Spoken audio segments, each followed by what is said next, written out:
Hello friends, कैसे हैं आप सारे लोग। एक बार फिर से पॉलिटी की क्लास में आप सभी लोगों का स्वागत, अभिनंदन और इस्तकबाल। यूपीएसआई में आज हमारा 5वां एपिसोड है, चौथा। हम लोगों ने पहला टॉपिक प्रस्तावना पढ़ा। प्रस्तावना के पार्ट 1 के क्वेश्चन को सॉल्व किया, पार्ट 2 के क्वेश्चन को सॉल्व किया। एक चैप्टर हमारा फुल्ली कंप्लीट हो गया और 1 तारीख से आपकी ऐप पे क्लास स्टार्ट हो जाएगी, जिसमें रेगुलर कंटिन्यू सारी क्लासेस क्रम वाइज हम लोग टॉपिक वाइज आगे बढ़ेंगे। और आज एक मैंने बहुत इंपॉर्टेंट टॉपिक लिया है फ्रेंड्स, नियंत्रक एवं महालेखा परीक्षक CAG, controller and auditor general of India. यहाँ से भी हमारे एग्जाम में क्वेश्चन आते हैं, तो मैंने कोशिश की कि आज के वीडियो में कम से कम नियंत्रक एवं महालेखा परीक्षक को कैसे भी प्रश्न बनाए जाए, किसी भी प्रकार से प्रश्न आए, उन सारे क्वेश्चनों को आप लोग आसानी से टैकल कर पाएँ। तो आज की वीडियो में पूरा डिटेल से आप लोगों को नियंत्रक एवं महालेखा परीक्षक पढ़ाया जाएगा। पेन कॉपी लेके आप लोग बैठ जाइए। जो फैक्चुअल इन्फॉर्मेशन, क्योंकि मैंने बहुत सारी चीज़ में करंट से भी जोड़ के अपडेट करने का प्रयास किया है, तो लास्ट तक आप देखेंगे कि नियंत्रक एवं महालेखा परीक्षक से जो करंट अपडेट है उसको भी मैंने ऐड किया है।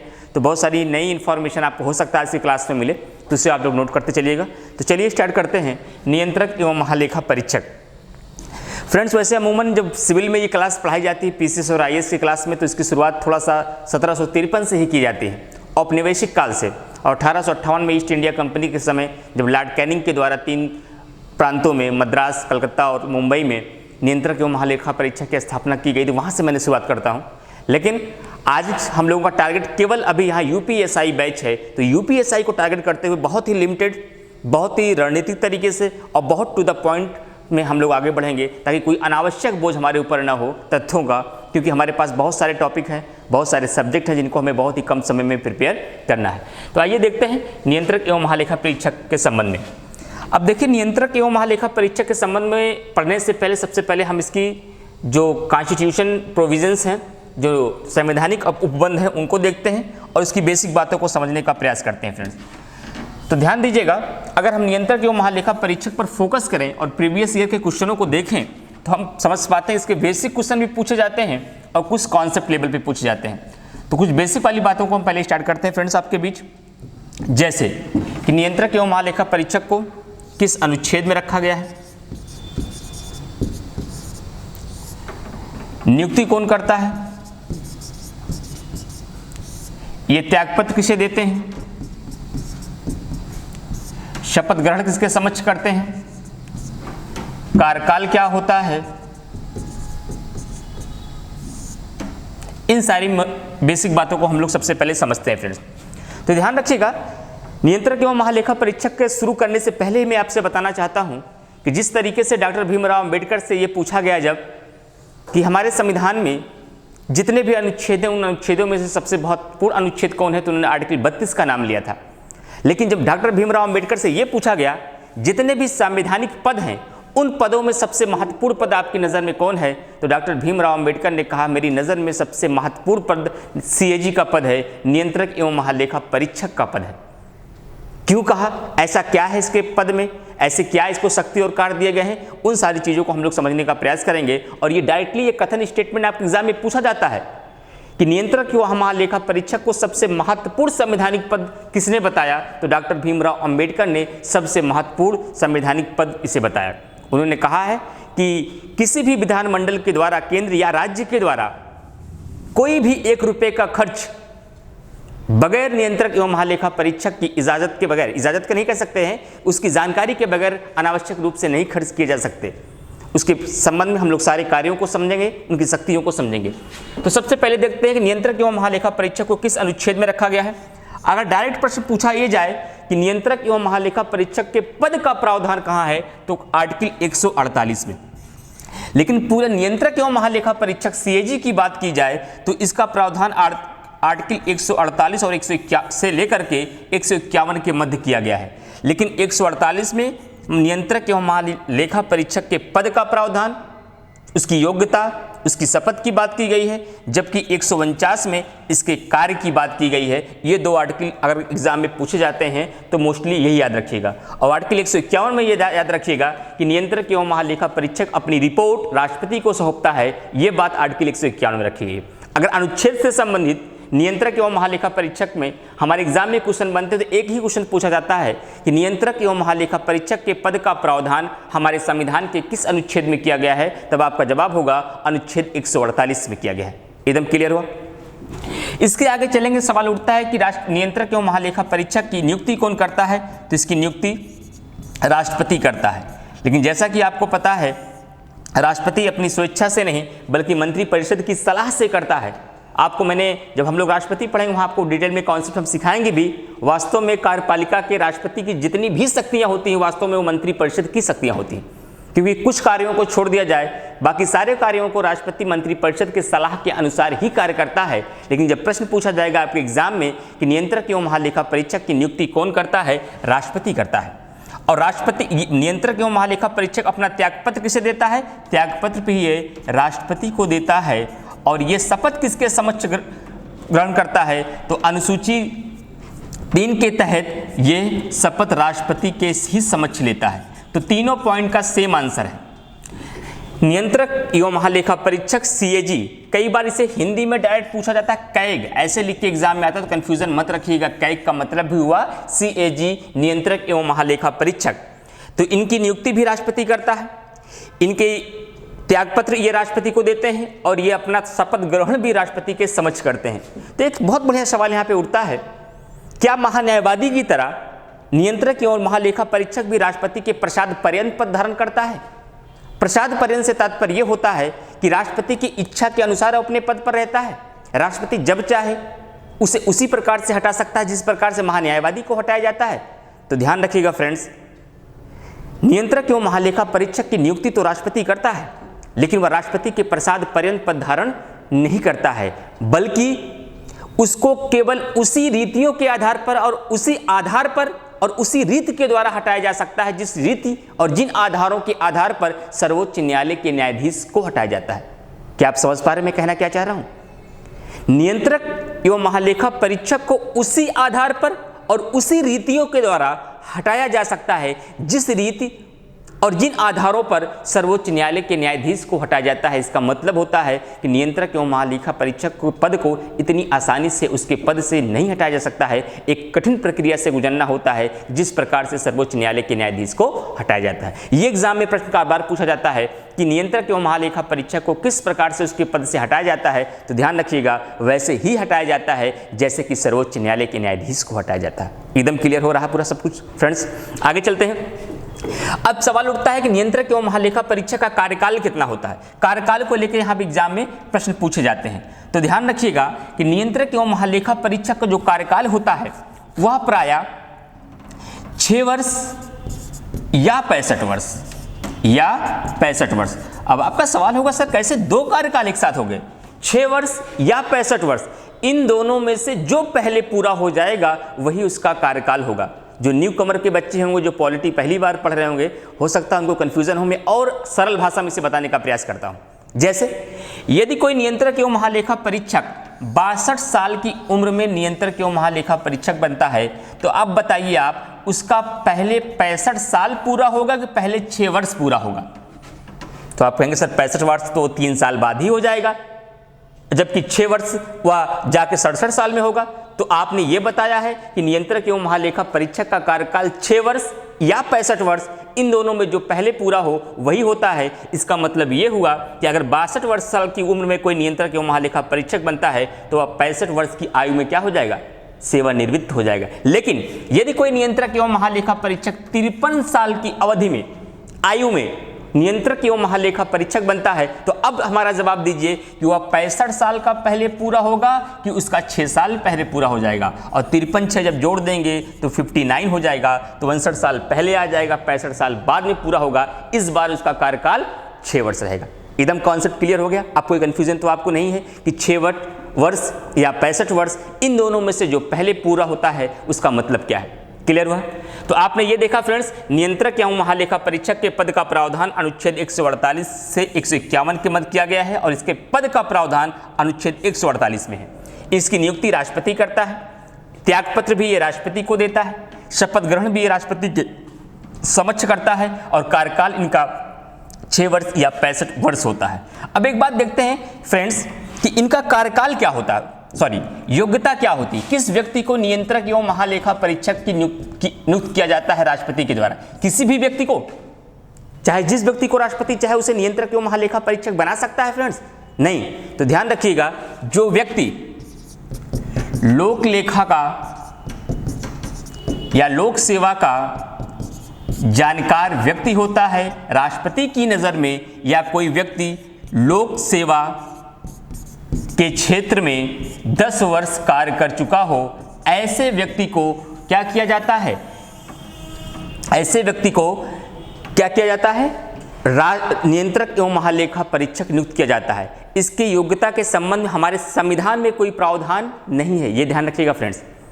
नियंत्रक एवं महालेखा परीक्षक के संबंध में उसकी योग्यता को लेकर हमारे संविधान में कोई स्पष्ट उल्लेख नहीं किया गया है, लेकिन ये अमूमन इनका योग्यता मानी जाती है। ऐसा व्यक्ति जो लोक लेखा का जानकार हो या पिछले 10 वर्षों तक लोक सेवक के तौर पर कार्य किया हो, ऐसे व्यक्ति को राष्ट्रपति के द्वारा नियंत्रक एवं महालेखा परीक्षक के रूप में, कैग के रूप में नियुक्त किया जाता है। अब सवाल उठता है कि सर इसका वेतन क्या होता है? तो इसका वेतन उतना ही होता है जितना कि सर्वोच्च न्यायालय का न्यायाधीश का होता है। नियंत्रक एवं महालेखा परीक्षक का जो वेतन होता है वह उतना ही होता है, वेतन की अगर बात की जाए तो इनका वेतन उतना होता है जितना कि सर्वोच्च न्यायालय के, सुप्रीम कोर्ट के न्यायाधीश का होता है। जितना वेतन सर्वोच्च न्यायालय के न्यायाधीश का होता है उतना ही वेतन सीएजी का होता है। यहाँ तक क्लियर हुआ? लेकिन जो सीएजी का वेतन होता है वह भारत के संचित निधि पर भारित वेतन होता है। सवाल उठता है सर ये भारत के संचित निधि पर भारित वेतन क्या है? तो भारित वेतन का तात्पर्य यह हुआ फ्रेंड्स कि उसके कार्यकाल के दौरान उसके वेतन और भत्ते में किसी भी प्रकार की कटौती नहीं की जाती और उसके वेतन के लिए सदन में या लोकसभा में उसका लिए मतदान नहीं कराया जाता है। ऐसे वेतन को भारित वेतन कहा जाता है। जब हम लोग कंटिजेंसी फंड ऑफ इंडिया पढ़ेंगे, भारत की संचित निधि, तो वहाँ बहुत डिटेल में बताएंगे। यहाँ से आप इतना जानिए कि जो भी नियंत्रक एवं महालेखा परीक्षक का वेतन होता है वह भारत की संचित निधि पर भारित वेतन के अंतर्गत आता है, अर्थात वह उसके कार्यकाल के दौरान उसके वेतन में कोई भी कटौती नहीं की जा सकती है और उसके लिए सदन में मतदान भी नहीं कराना पड़ता है। तो आप कहेंगे सर मेन बात अभी बची रह गई, आपने ये बता दिया कि नियंत्रक एवं महालेखा परीक्षक को डॉक्टर भीमराव अंबेडकर ने हमारे संविधान का सबसे महत्वपूर्ण पद कहा। आपको यह भी पता हो गया कि इसे 148 अनुच्छेद में रखा गया है, इसके पद का प्रावधान। आपको यह भी पता हो गया इसकी नियुक्ति राष्ट्रपति करता है, ये अपना त्यागपत्र भी राष्ट्रपति को देता है और अपना शपथ ग्रहण भी राष्ट्रपति के समक्ष रखता है, लेता है, और इसका कार्यकाल जो होता है वह 6 वर्ष या 65 वर्ष होता है। लेकिन एक बात और ध्यान रखिएगा, यदि नियंत्रक एवं महालेखा परीक्षक चाहे तो इससे पहले भी अपनी स्वेच्छा से राष्ट्रपति को त्यागपत्र देकर अपने पद से सेवानिवृत्त हो सकता है। लेकिन अब हमें जानना है कि इसके कार्य क्या हैं, क्या कार्य करता है नियंत्रक एवं महालेखा परीक्षक, जो हमारे संविधान निर्माता ने इसे हमारे संविधान के सबसे महत्वपूर्ण पद के अंतर्गत रख दिया। तो इसके कार्य को लेकर हमारे एग्जाम में बहुत सारे प्रश्न पूछे जाते हैं। तो आइए इसको कार्य को देखते हैं कि क्या क्या कार्य होते हैं नियंत्रक एवं महालेखा परीक्षक को। यहां से बहुत सारे क्वेश्चन बनते हैं फ्रेंड्स।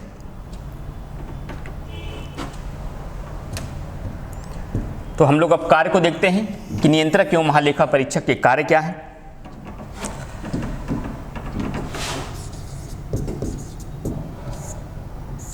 देखिए, समझाते हैं, पहले कुछ रखने का प्रयास मत करिए, समझिए चीजों को।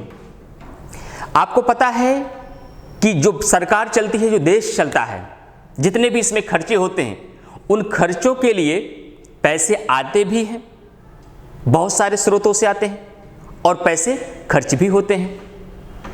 और ये जो पैसे निकाले जाते हैं उसमें बहुत सारी निधियां होती हैं, जैसे भारत की संचित निधि, भारत की आकस्मिक निधि, भारत की लोक लेखा निधि मतलब contingency fund of India, public fund, और दूसरा आपका होता है इमरजेंसी फंड। इन सारे फंड के अंतर्गत या फिर भारत सरकार के द्वारा जितने भी विदेशों से कर्ज या फिर किसी भी संस्थानों से कर्ज लिए जाते हैं और किसी भी मदों में वो खर्च किए जाते हैं, चाहे वह केंद्र सरकार के द्वारा खर्च किए जाएं, चाहे वह राज्य सरकार के द्वारा खर्च किए जाएं, उनके लेखा का परीक्षण करने का काम, मतलब उसका लेखा जोखा, लेखा परीक्षण का मतलब अगर बोलचाल की भाषा में आप समझे, उसका लेखा जोखा करने का काम कौन करता है? नियंत्रक एवं महालेखा परीक्षक। एक बहुत साधारण से एग्जाम्पल में आपको मैं समझाना चाहता हूं फ्रेंड्स। जैसे कोई एक व्यक्ति है, वो विवाह हो रहा है, सारी जिम्मेदारी एक व्यक्ति के कंधों पे रखी गई है और उस व्यक्ति के अंतर्गत ये है कि बहुत सारे रिलेटिव्स उसके पास पैसे आ रहे हैं, कुछ मामा के यहाँ से आया, कुछ और रिलेटिव्स के यहाँ आया, कुछ उधार लिए, कुछ बैंक से लोन लिया, कुछ खेत को गिरवी करके रख लिया और उसके बाद उस पूरी शादी में वो खर्च भी कर रहा है और एक ही आदमी उसमें ऑल इन ऑल है, सर्वे सर्वा। तो ऐसा भी तो हो सकता है उसको बहुत सारे मदों से पैसे बहुत प्राप्त हों, लेकिन वह खर्च क्या हो, गलत तरीके से कर दे। और गलत तरीके से खर्च करने के बाद क्या होता है कि भारत की जनता का जो पैसा है वह क्या हो जाएगा, जिन मदों में उसे खर्च होना चाहिए उन मदों में खर्च नहीं हो रहा है। तो इस भ्रष्टाचार को रोकने का कौन प्रयास करेगा? तो इसीलिए ये पद का प्रावधान किया गया है, नियंत्रक एवं महालेखा परीक्षक। लेकिन एक चीज और ध्यान रखना है आपको, नियंत्रक एवं महालेखा परीक्षक को कार्य ये नहीं को भ्रष्टाचार को रोके, उसका कार्य ये है कि केवल केंद्र सरकार और राज्य सरकार के द्वारा खर्च किए गए पैसों को लेखा परीक्षण करे और लेखा परीक्षण करने के बाद उसका अपना प्रतिवेदन जो उसकी रिपोर्ट है वह राष्ट्रपति को सौंपे। उसका यही तक कार्य है, उसके नीतियों में, उसकी योजनाओं में दखल देने का कार्य नियंत्रक एवं महालेखा परीक्षक का नहीं है। लेकिन यहीं पे एक सवाल उठा फ्रेंड्स, जब संविधान सभा के सदस्यों ने नियंत्रक एवं महालेखा परीक्षक जैसे पद का प्रावधान हमारे संविधान में किया तो उनके दिमाग में एक सोच आई कि कहीं ऐसा ना हो कि नियंत्रक एवं महालेखा परीक्षक को सरकार के द्वारा कुछ ऐसे लालच प्रलोभन दिए जाएं जिसके आधार पर यह कहा जाए कि हमारे पास पैसे आते कितने हैं और पैसे खर्च कितने होते हैं, आपको बताना तो है, राष्ट्रपति को रिपोर्ट तो देनी है, लेकिन आप रिपोर्ट वही दीजिएगा जैसा मैं आपको कहूं। तो नियंत्रक एवं महालेखा परीक्षक सवाल करेंगे ऐसा क्यों, मैं क्यों कहूं, मेरा फायदा क्या होगा? तो कहेंगी हम कार्यपालिका के प्रमुख हैं, वास्तविक प्रमुख हैं और कार्यपालिका के वास्तविक प्रमुख होने की वजह से जब आप 6 साल बाद रिटायर्ड होंगे तो आपको ऐसे पद पर बैठा दिया जाएगा केंद्र सरकार के कि पूरी जिंदगी आप ऐसे कर सकते हैं। तो ऐसी दशाओं में नियंत्रक एवं महालेखा परीक्षक स्वतंत्र होकर और निष्पक्ष होकर शायद अपने कार्यों को अंजाम नहीं दे पाता। इसीलिए फ्रेंड्स हमारे संविधान में यह व्यवस्था की गई है कि नियंत्रक एवं महालेखा परीक्षक अपने पद से सेवानिवृत्त होने के पश्चात किसी भी केंद्र या राज्य सरकार की पद पर ग्रहण बैठ आसीन नहीं हो सकता, अर्थात किसी भी केंद्र सरकार की या राज्य सरकार की किसी भी संवैधानिक पद को ग्रहण नहीं कर सकता। एकदम कॉन्सेप्ट समझ में आ रहा है? बुक में केवल आप ये रटने का आज तक प्रयास किए हैं कि नियंत्रक एवं महालेखा परीक्षक अपने पद से सेवानिवृत्त होने के पश्चात किसी भी संवैधानिक पद पर बैठ नहीं सकता है। लेकिन आज आपको इस कॉन्सेप्ट क्लियर होगा ऐसी वजह कौन सी थी, संविधान सभा के सदस्यों ने यह व्यवस्था क्यों रखी। उसके पीछे का यही वजह थी कि किसी भी प्रकार का लालच नियंत्रक महालेखा परीक्षक के मन में ना आ पाए। इसीलिए कहा गया कि नियंत्रक एवं महालेखा परीक्षक अपने पद से सेवानिवृत्त होने के पश्चात किसी भी पद पर, चाहे वह केंद्र सरकार का हो चाहे वह राज्य सरकार का हो, उस पद पर बैठेगा नहीं।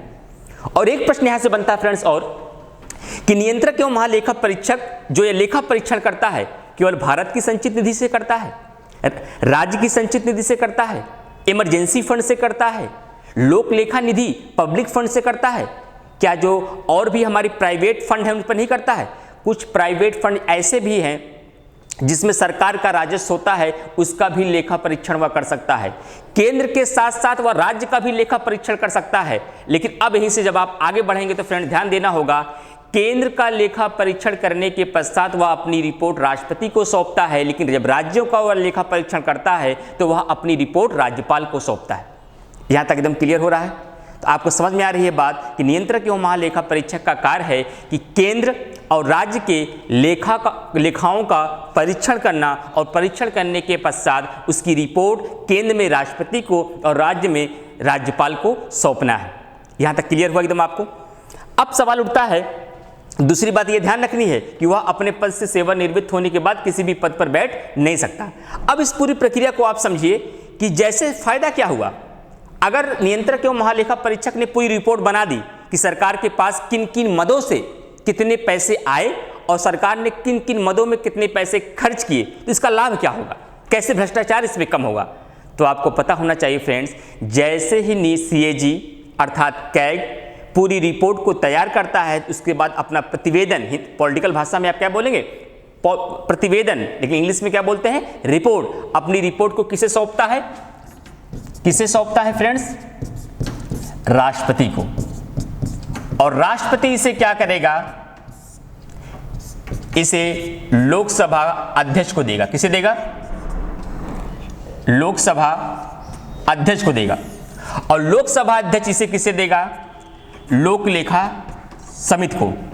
संसद में एक समिति है लोक लेखा समिति, और इस लोक लेखा समिति के अंतर्गत 22 सदस्य होते हैं। कितने सदस्य होते हैं फ्रेंड्स? लोक लेखा समिति के अंतर्गत 22 सदस्य होते हैं, जिसमें कि 15 सदस्य लोकसभा के होते हैं और 7 सदस्य राज्यसभा के होते हैं। और जो लोक लेखा समिति का जो अध्यक्ष होता है वह लोकसभा में अभी परंपरा के अनुसार वह विपक्ष का होता है। पहले ये व्यवस्था नहीं थी, बाद में ये व्यवस्था की गई। तो ध्यान रखिएगा, राष्ट्रपति ने, नियंत्रक एवं महालेखा परीक्षक ने अपनी रिपोर्ट राष्ट्रपति को दी, राष्ट्रपति ने उसे लोकसभा अध्यक्ष को सौंपा, लोकसभा अध्यक्ष ने उसे लोक लेखा समिति को दिया। अब लोक लेखा समिति क्या करेगी? लोक लेखा समिति उन रिपोर्टों की जांच करेगी कि नियंत्रक एवं महालेखा परीक्षक ने जो रिपोर्ट बनाई है उसमें प्रामाणिकता है कि नहीं, उसमें वास्तविकता है या नहीं।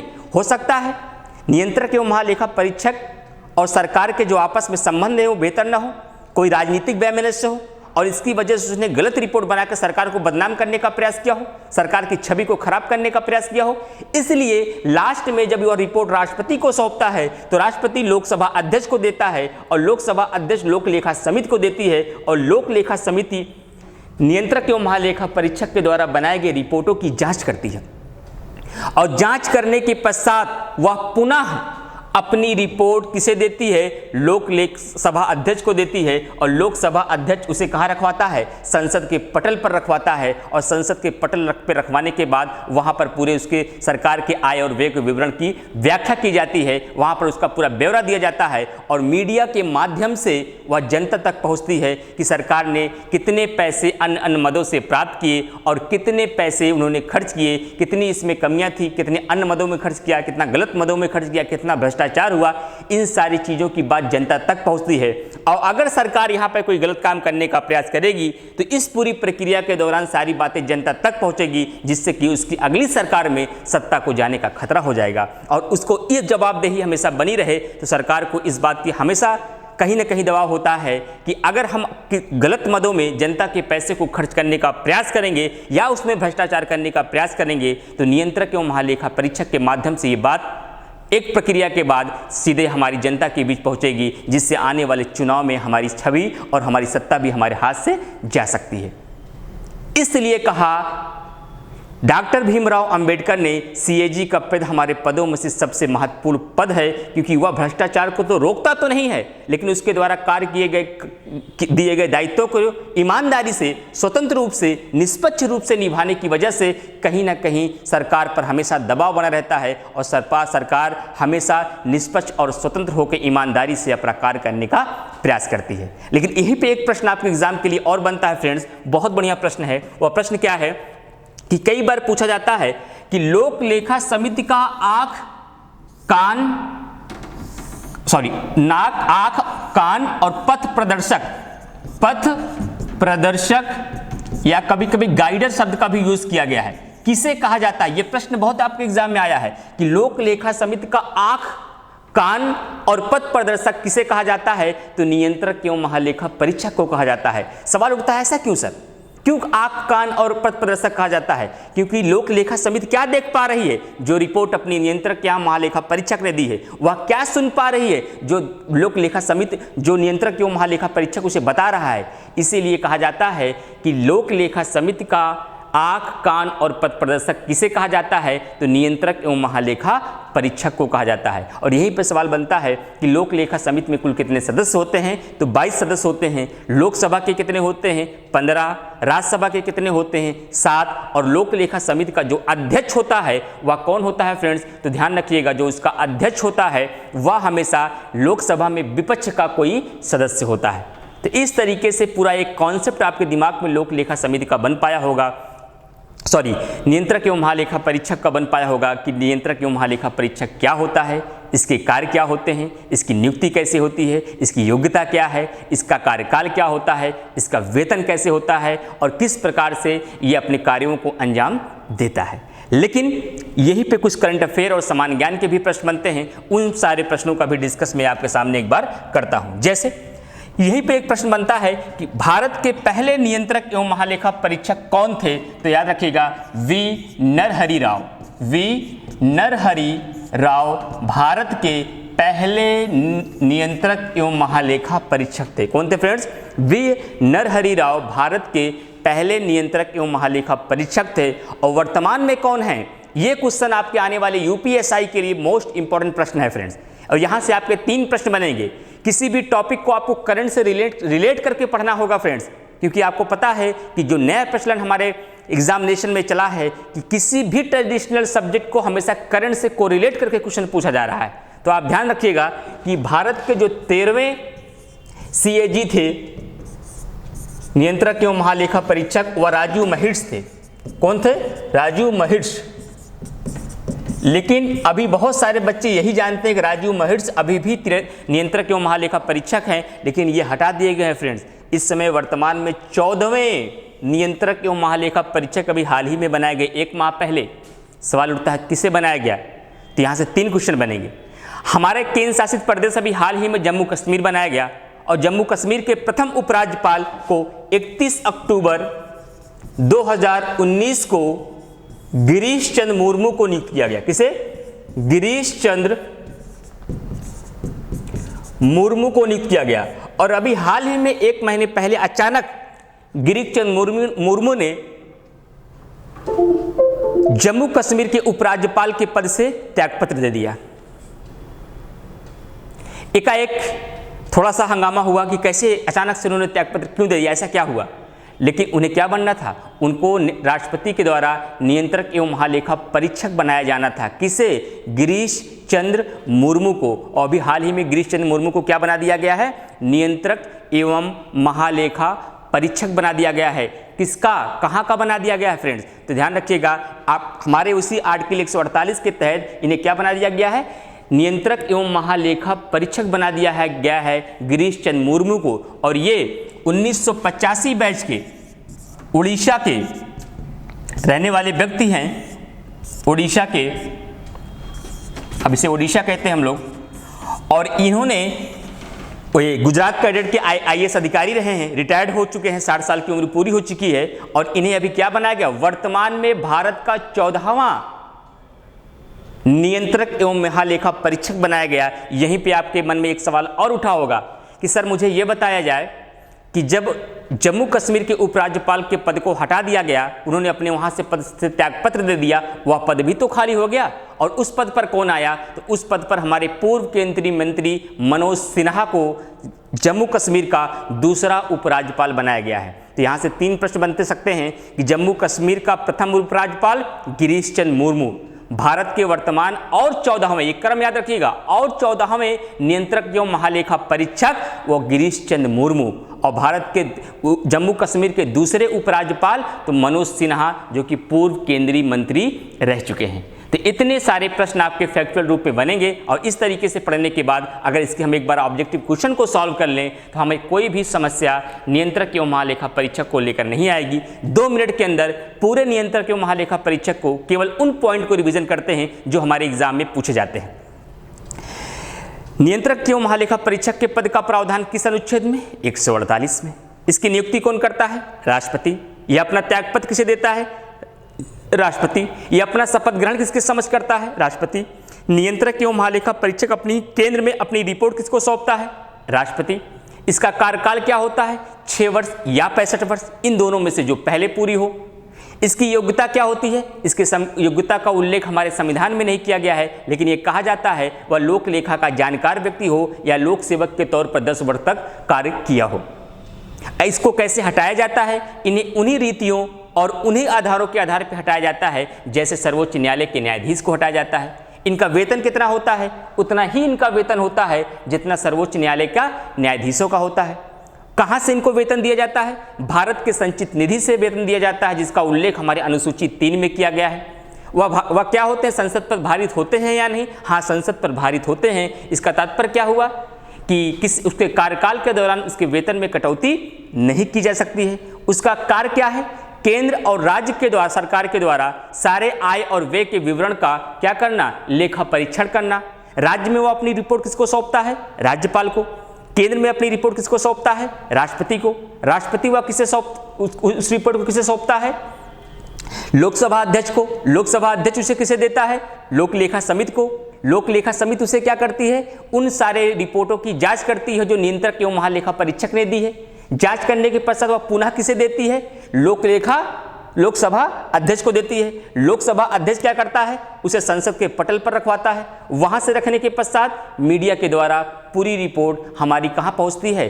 जनता तक पहुंचती है, जिससे सरकार क्या होती है? हमेशा नियंत्रण में रहती है और ईमानदारी को बढ़ते रहती है। लेकिन यहीं पे ध्यान रखिएगा, कोल माइन घोटाला, 2G स्पेक्ट्रम घोटाला, ये सारे घोटालों को भी किसने उजागर किया है? आपको याद होगा, जो 12वें नियंत्रक एवं महालेखा परीक्षक थे विनोद राय, उन्होंने 2G घोटाले को ही उजागर किया था। यही वो नियंत्रक एवं महालेखा परीक्षक थे और इसी पद को हमारे डॉक्टर भीमराव अंबेडकर ने हमारे संविधान का सबसे महत्वपूर्ण पद कहा। और जाते जाते एक पॉइंट और ध्यान रखिएगा कि नियंत्रक एवं महालेखा परीक्षक अपने पद से सेवानिवृत्त होने के पश्चात किसी भी केंद्र और राज्य सरकार के पद पर आसीन नहीं हो सकता। क्यों नहीं हो सकता? पूरा कॉन्सेप्ट मैंने आपको सिखाया है।